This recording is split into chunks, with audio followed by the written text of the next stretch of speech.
Hi, my name is Lisa from Monarch Butterfly Land Saving Society, and I just wanted to say that with Thanksgiving coming up, I was thinking about the day after Thanksgiving that has been a long-held holiday, notoriously known as Black Friday, when we gather all our friends and we go shopping in groups, hordes and hordes of groups to Target and Walmart and Home Depot and Lowe's and Bloomingdale's and anywhere we can find to buy all and sundry products which we really have on our shelves at home and which we don't need.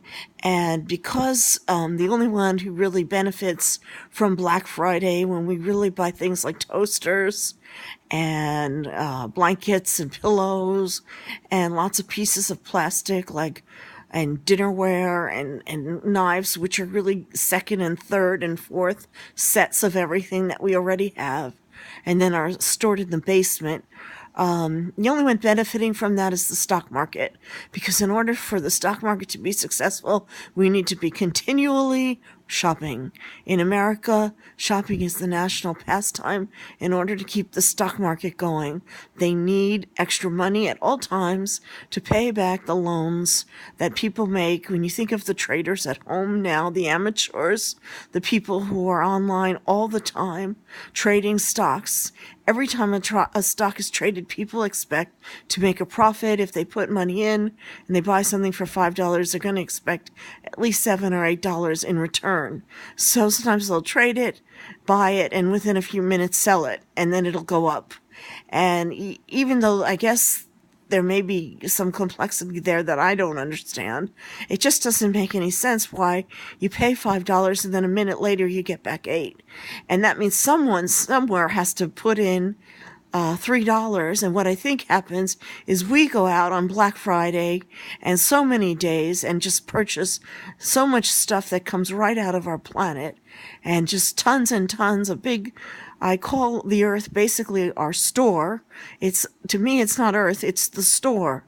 And out of it comes plastic and metal. All of it's molded, and all of that industrial processes of molding require so much heat and chemistry. And then there's water and runoff, and it goes back into the earth. So from the store comes all these great products, and back we put chemical spills and industrial waste. What a nice thing to do with people who are buried, who are our ancestors there and right in their graves.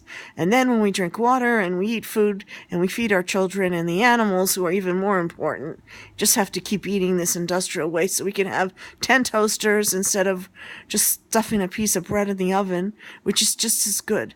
So I think we should never, ever, ever consider the stock market being a good thing, and should start a campaign in our own mind that the stock market is bad, because it's just a way of always selling products, though the demand is kept up. But what is the real demand?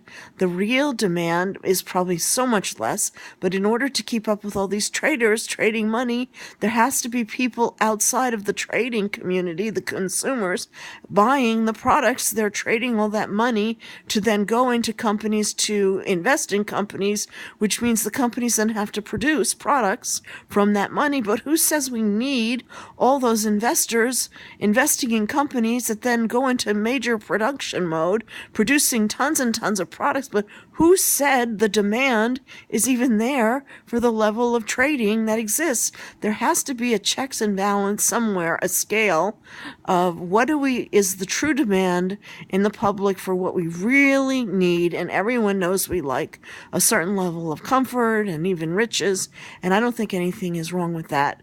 But the point where what is the real true demand for people to be happy across the board, and what is the true level of production, should be analyzed. It's so simple. It can be a very gross, rough figure. What is the level of production, say, in America, based on what we produce, which a lot has to do with investitures into companies, assuming that these companies should then go produce. But the other side of the coin is someone has to buy it, and is there really a need? And what is the true need, from the average guy who wants maybe a simple home to the person who kind of wants something more splendorous or glorious, which is no, I don't think anything wrong with that either. But what is the true demand, taking into account the high, people who want more, and say the people who want a more simple lifestyle? And if you balance those things out, I think you'll find that the investitures in companies is a million times higher. It's bigger than the solar system. And the true need, even of the man that wants the highest castle, is still within the earth realm. So it's just gross because the earth probably has to spin even faster than it should to make up for running amok to keep these stock market people making money off of who? All of us that don't need anything. And then advertising is there, another industry that is really just a false industry, there just to promote the idea from the day we're born that we have to compete with everyone in school to get ahead, to see who's the best. It's always this game of competition instead of just a normal lifestyle. And it does affect friendship, and it does affect the psyche in many ways. So I would say people should start thinking that the stock market is not a good thing and not invest in it and invest in different things. And instead of honoring Black Friday, which is coming up, call it Green Friday and make t-shirts and posters and postcards that say Green Friday, and buy a bag of seeds and throw it in the earth, or a bag of bananas or peanuts or even potatoes, and just throw it down on the earth for the animals. That's what I do. Or plant some flowers or something. I'm signing off. Bye.